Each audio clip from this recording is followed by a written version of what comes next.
هادي ماهيش غلطة، حنا رانا غالطين ودوك نفهمكم علاش.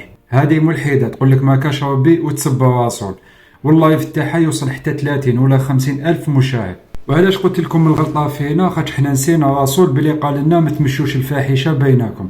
أنا واحد نعتبر هذه المرأة فاحشة، وشيداء عمل فاحشة تاني، ولاو يطلعوا معاها مشايخ وفنانين والله يفتحها ولا يطلع بسبتهم، وفي عود ما يحبسوا هذه الفاحشه لا زادوا مشاوها. واللي يقول لك راني طالع معاها لايف باش ننصحها، نقول لك النصيحه ما تكونش في اللايف، النصيحه عندها قواعد لازم تطلب منها الاذن ولازم تحكمها وحدها ولازم تهضر معاها بالتي هي احسن، وما تنصحش هذه الملحده. يتبعوها غير لي زاجيريون، ديروا حمله نبلوكيوها كامل، واي راقي ولا فنان ولا اي واحد معروف يطلع معاها نبلوكيوه، اي واحد يحب يمشي الفاحشه نبلوكيوه. وبالك دير حاجه وتبان لك صغيره بصح عند ربي راح يضاعفها لك وراح يجازيك عليها. ومن الاخر باش بانت هذه المراه ولا بانوا هذو لي فيديو الخامجين ولا الناس الخامجين في التيك توك، بانوا بسبتنا وبسبت هذو المشاهير لم يطلعوا معاها.